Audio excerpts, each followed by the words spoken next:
God, that level sucked. Jesus. I'm sure it can only get better from here. And look at that, rings! At this point, I'll take it. Goddammit! At this point, I welcome the fucking rings. Superman, I know rings are all the bee's knees, but shouldn't you keep Lois somewhere safe first? I just like. I mean, you know, to reduce the risk of her getting kidnapped again while you're off here. Yeah, next up, everybody, we're actually going to the Daily Planet so we can save Jimmy Olsen from fucking Darkseid. So there you go, ladies and gentlemen. Believe it or not, Superman 64, the first ever non-Justice League fighting game, because there have been fighting games with the DC heroes where against villains that have you fight Darkseid potentially, but there's never been a proper single-player game where Superman faces off against Darkseid, his strongest foe. Well, guess what? We're going to get that confrontation in this game. But since it's he's not even the final boss. But since it's this game. Yeah, that's another thing. Like, why bother having Darkseid in a Superman game and not have him be the final boss? That would be like if the first villain of the first Iron Man movie was Thanos and everything else was just the other villains. Like, you kind of blew your load with Thanos right off the bat there, MCU. Okay. So I'm wondering. Okay, if the idea was that, you know, this is a fake Darkseid created by the world, that could make sense, because again, Brainiac's the main bad guy. Except no, the comic established that this is the real Darkseid, which, oh my god, I don't even want to imagine what mess Apocalypse is now, given that their essential ruler and god is kind of just been kidnapped by a mad computer. Oh, okay. I was mentioning the cancelled PS1 version of this game in the last part. Yeah, I only just remembered that unfortunately even the PS1 wasn't immune to crap DC games. There was that Batman and Robin video game that came out like a full year after the movie came out. Yeah. Honestly, I'm gonna say this: the Batman and Robin video game is probably the Batman equivalent to Superman 64. The ever ambitious game, although this one did manage to stay open world. But Jesus Christ, the progression there is god-awful. Now granted, it is one of those games where if you use a cheat guide, you don't have to search for certain clues to know what's going to happen here and there. That being said, if you play that game fairly, it will likely drive you insane. Indeed. You know about that game. And the funniest thing is it was made by the same developers who made the Batman Forever video game. Yeah. Think about this for a moment. Batman Dark Tomorrow game that they made, which people hate. I don't remember if it was the same developers, really. Yeah, think about this for a moment. Like when the fucking Snyder Cut had Darkseid do more than this game, that goes to show you, like. I mean, see. Darkseid is not. One of the big problems I have with the Snyder Cut is how there was so much hype involving the fact that it was going to be the first appearance of Darkseid in one of these movies, and Darkseid doesn't do anything in it. It was clearly a movie meant to hype him up, essentially, back when Snyder was in charge of the universe. I'll give it this. 4-part saga. I mean, I will give it credit that Darkseid looks great on the Snyder Cut. Like, that's exactly how I would picture Darkseid to look like in a live-action movie, but he's so fucking wasted. Anyway, mission. So what's next, game? What stupid defeat all the nukes mission do you have for me today? Kill the ice cream. Oh my god, Whips! You must be psychic! I have hope. It's not like there's a pattern that you've noticed or something. Okay, here's how I can figure it out. I noticed that the area that you're going in is really small, and there's pillars everywhere. That's conveniently enough for the enemies to stand on. Jesus fuck. Good detective work there. Yeah. Okay, yeah. I'm Batman. Wait, this isn't even a Batman game. I mean, like 90% of these missions you get in the overworld are always defeat the mooks anyway, so you would most likely guess still because of the 90% accuracy. Anyway, that's here's the thing. Let's assume that Batman Dark Tomorrow game that you mentioned earlier, Joe, it was actually made by it was made and published by Kemco, and it came out in 2003, and it was apparently so bad that it was restricted only to GameCube and Xbox. The PS2 version was flat out cancelled. Wow, that's saying something. Given out the that PS2. game is so terrible that the very first thing you're supposed to do, use the bad grappling hook to swing over to rooftop, is a monumental task on its own. It's also, seriously, like I said, I don't even consider these cheats quote-unquote cheats. I consider them quality of life improvements, to be honest with you. There's that iconic phrase. Yeah, that's one of my catchphrases, kind of, isn't it? No, I will stand my no as far as no, because trust me, trying to play this game without any kind of external aid, like it's nightmarish. Doesn't this music just make you feel like a superhero? Has Games Done Quick ever done this game? I don't think so. Has Just Bad Games done this? Again, I don't know. Like, they were how I figured out about how bad the Batman and Robin game is. Okay, I'm actually kind of disappointed that I'm not currently eating anything that is round at the moment. Like next time we do one of these parts, I could be eating donuts. So, because they remind me of rings. Also, I'm checking here on the trivia page just to see if there was something that we were potentially missing. Apparently, we had some questions in the comics, but doing the comic that apparently are answered here. Like, for example, the original prototype did actually have Bizarro in it, complete the model and some voice clip, but for some reason it was removed in the final product. So I may have. Also, why is that? Did you notice that ring? That ring was. Yeah. Like smack in the middle of the bridge. Why? I guess the idea is that you're supposed to corkscrew around the bridge with how these rings are.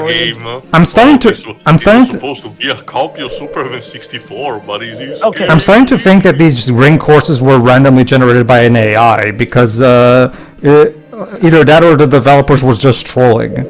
Also, like I was saying, the idea of how these rings are placed is that you do a corkscrew around the bridge. So doesn't that look cool? You're supposed to go underneath, but that works too.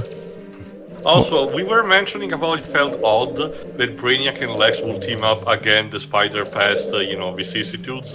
Apparently, we were on the right track because Brainiac was just supposed to be the main villain because of the virtual world empathy behind the game, which would make sense. Don't tell me, I know this one. Kill all the enemies? Kill the enemies. Let's see. Yeah! Droppers. But yeah. Because of the executive mandate, Vader forced to write Lex as the main villain, even though Brainiac is still the final boss. This is also emphasized by the fact that one of the initial Lex opening lines, "A short time your fate will be seen Superman," is, it's clearly sounded voiced by Cory Burton instead of Clancy Brown. So that's why I wasn't able to tell for sure if they were using it, because that did not sound like Looper for that line. And honestly, it would kind of make sense. Fuck, I got stuck. Was just the main villain, and the Lex that was here was just a virtual copy. Yeah, I don't think I've mentioned this until this point. What the hell happened? I still had. Okay. To be fair, I know what happened. I actually know what happened. I just see. If you go too further away from the beginning, from the place where you're supposed to do the mission, the game again, this is where you can tell it's a Titus game because their Game Boy Superman game does this too. The game assumes that if you go way too further away from the mission, that you're trying to quit the mission, and as a result, you'll fail. Why? Because this game is stupid. It's the thing. What's even the point of quitting? Because it's not like there's an open world aspect where you can just dick around and have fun in. At least not on hard mode. It's like, so you have to defeat these guys, and you have only like a minute and odd stuff to do it. Thing is, once again, the real adversary is the draw distance, and here we go again. So it sounds like I was kind of spot on with the idea that the comic was to represent what the game was originally set to be to you. Apparently, and like I said, it kind of would have a couple of the other inconsistencies of the game makes sense. Also, like why would Lexus still be present here, and why would Lois make an investigation on him? So apparently, originally the idea was that Lex was not going to be the main bad guy. And I get the idea. The initial premise of the comic was not the one that we saw, and it was just Brainiac trapping Superman in a virtual world without knowing the stakes. It would also explain why the Luthor we see at LexCorp doesn't even appear to be the real Luthor. He's Lex inside of whatever that is, and like to point out, not even a full 3D model. Just looks to be 2D art squashed and stretched into a 3D model. Also, just earlier, I managed to do a full-blown paraloop with Superman. Trust me, that's a lot harder. And trust me, that's a lot harder to do than actually talking about it. Knights would be so proud of you, Pedro. Anyway, moving on. Although, screw this, honestly. I'd rather be playing Knights into Dreams than this. And that game was on the Sega Saturn, and it had much better flying controls than this. Alright, moving on. So many rings. So little time. But again, like I said, at least this is straightforward. Jesus. I don't like it, so I don't want to put a ring on it. Thanks, Beyonce. Okay. You know, that would be funny if this game was actually the inspiration for Beyonce's single ladies. Yeah, yes. This is why Doc Logero once stopped talking about the ring levels after part 1 of his review, because as you can see, once you've seen a ring level, you've seen them all.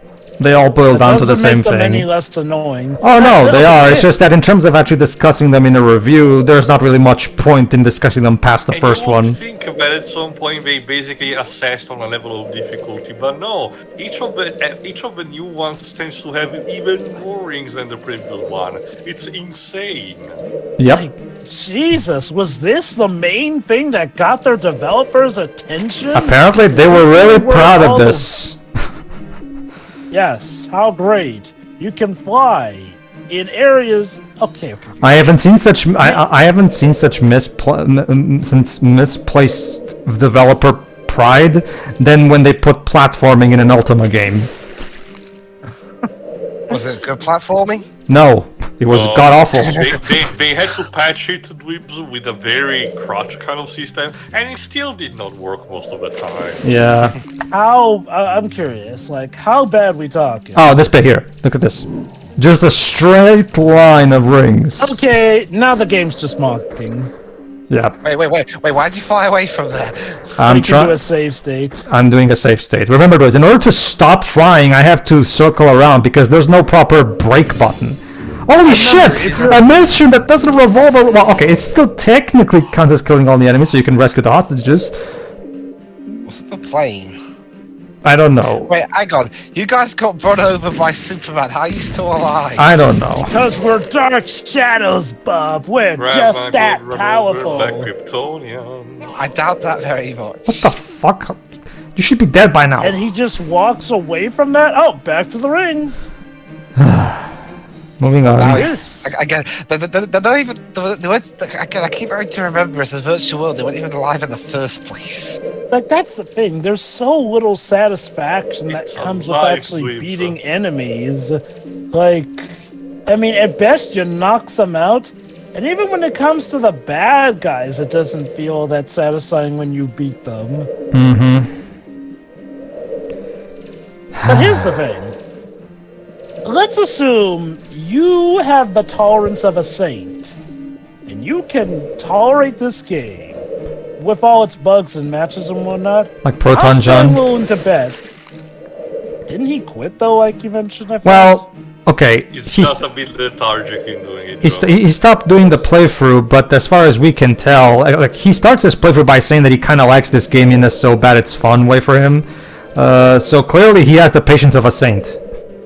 Okay, I do feel that even if you in some way can enjoy this game, you're gonna get bored if you're not...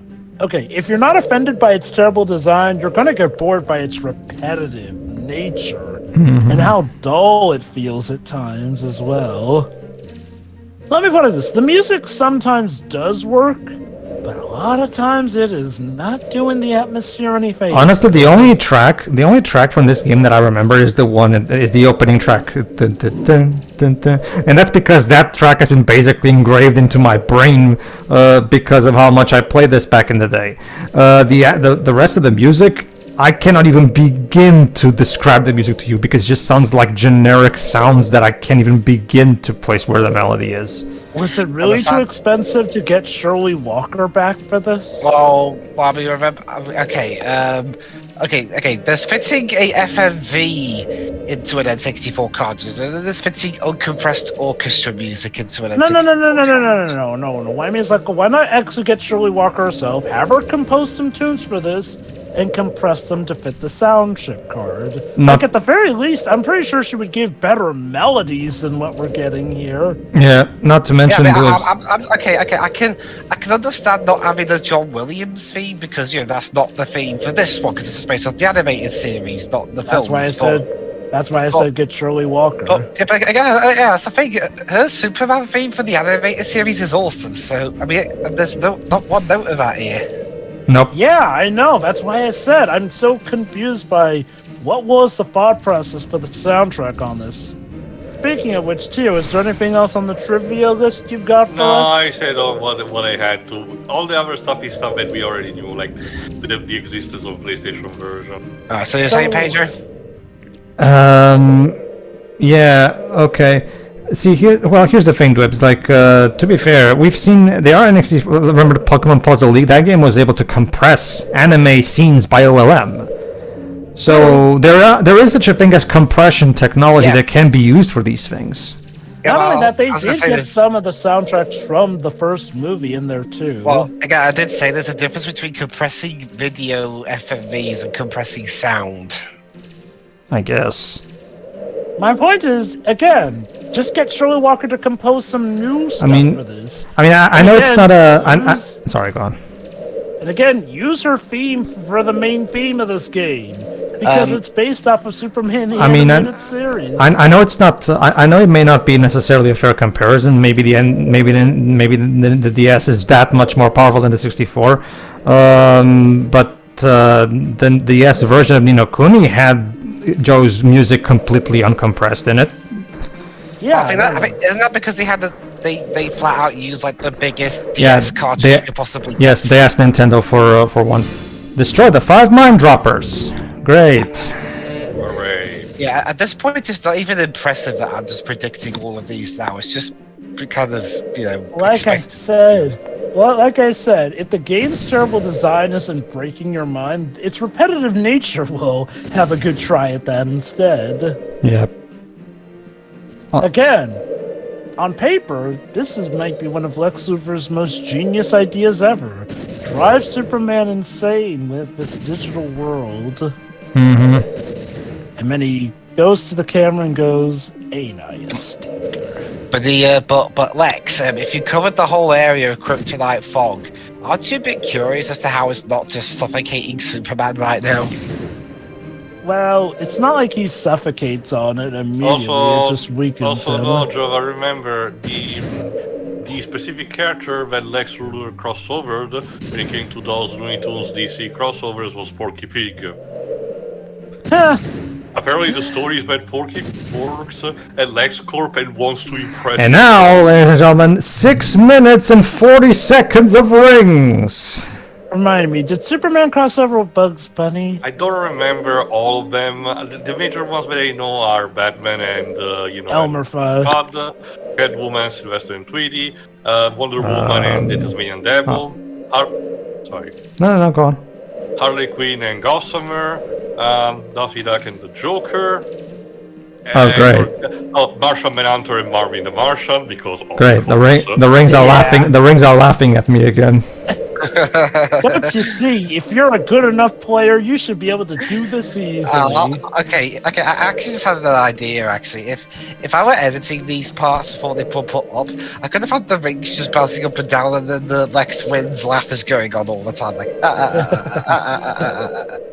One has to wonder, Who's that one poor sad sap who has spent their entire life perfecting their playing skills on this game, and then when they do it, they realize, my God, I wasted all this time on this game of all things. Yep. I've seen people wasting their time or more, on unimpressive things anyway, so might as well. Okay, this is still going. These rings don't even really test how well your flying ability is, honestly. No.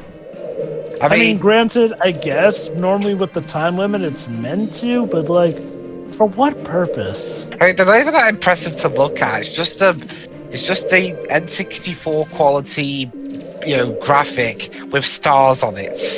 If I may, with the spiral ring levels, those were levels that were meant to train you on better using the flying and gliding, essentially. So you could use those tricks later in the main game. This, I guess for those... What the fuck? Jesus Christ, what the hell? Okay then. I guess that's one way to try and spice up the levels. You see, Tail, and this is where I can definitely tell that there's no way 6 minutes and 40 seconds actually elapsed since I started that ring mission. Clearly it's not the code, it's this game that just sometimes randomly kills me for no reason. Is this an anti-piracy measure because you're playing on an emulator? Jesus fuck. Again, part of Lex Luthor's devious plan. I seriously... Yeah, he just randomly decides to win. It's like Lex is the sorest loser that has ever been made, so he has an instant I win button and he sometimes presses it out of spite. Not gonna lie, that sounds like something Lex Luthor would absolutely do. Yeah. It's like he's got the button in his office, he's bored, he wants to go get a coffee, so he's like, I'll press it now. 3, 2, 1. Jesus fucking Christ. Now you guys have to trust me. There have been plenty of times where I was recording some of these parts, and that sometimes these kind of bugs will show up and just ruin the process and everything. To just give you an idea, the level just to give you an idea, the next level after this is once again incredibly painful. And guess what? When I was about to start the final process of completing said level, the game crashed. I don't mean Lex won. I mean the game literally crashed. So I had to. And the reason that you don't want to constantly save state these is because if you do save state these and you get that glitch, that means you're kind of locked into that. Because if I recall correctly, saving it at that state will mean that the game you have 10 always set to why with that glitch. Well, Joe, you have 10 save state slots to use, so I think. Why did the game even call it Lex wins? Like, was on game over. Because it just shows you that Lex wins. He's that petty. Well, I mean, considering the game's crap ending, yeah, he wins. So yeah, like I said, just when you got to try out this game, every time you do it, pray and hope that the game doesn't fuck you over, because sometimes the game will just randomly decides that it won. It's like going to the casino. Again, I didn't miss a single ring. I still had plenty of time, even with the whole. Okay, if we're going to go for the whole theory of the whole, maybe the cheat is secretly messing with my timer somehow, even though I have demonstrated before that I was able to extend the timer properly in other missions. I guess, but to be perfectly honest, considering how absolutely broken this game is, and sometimes will do random Lex wins on a number, even if you're not cheating. Although to be fair, that version one used the Game Genie in the final level. That being said, it's one of those things. He tried to beat the final level without the Game Genie, and the game still randomly had Lex win in the final room various times. So and just like him, I had to conclude that that death that he was constantly having was just the cause of a game bug. So honestly, I'm not going to put it past this game. I'm pretty convinced this is a game bug. The game was not... Yeah, that's what I'm thinking as well. It's just that, like he said, it's something so powerful and so intrinsic with the code that not even the cheat can manage to bypass it. Yeah. At least 100% with 100% accuracy. Especially because, remember, apparently there's this invisible timing in some other levels, like the tornado ones. So I do wonder if there's a specific separate way of coding for the game of one timer that it shows the one on screen and one that is invisible, and ideally they're supposed to run on parallel. But because potentially the cheat controls the clock one, they might overlap sometimes. I don't know. I don't know anything about programming, so I'm probably just talking out of my ass here. Yeah. Again, you have to understand, like, it's very frustrating when you're playing one of these levels, and when you're like halfway through, suddenly the game completely fucks you over. It's incredibly frustrating. Jesus. Because this game is not fun, this game is annoying, it's frustrating, and it's painful to play because the controls suck ass. Okay, and look at that! We did it, guys! We found the Daily Planet! Oh, they actually made an animation where the sign spins on the planet, just like in most media. How nice. It's a shame that you won't be spending most of the game around here, so... Spending most of their lives in a virtual metropolis paradise. Ladies and gentlemen, Superman won. At long last. Alright everybody, tune in next time where the ultimate confrontation will take place. Superman versus Darkseid. Who will win? At the Daily Planet. Yeah, at the Daily Planet of all places. Wouldn't make more sense to see everybody.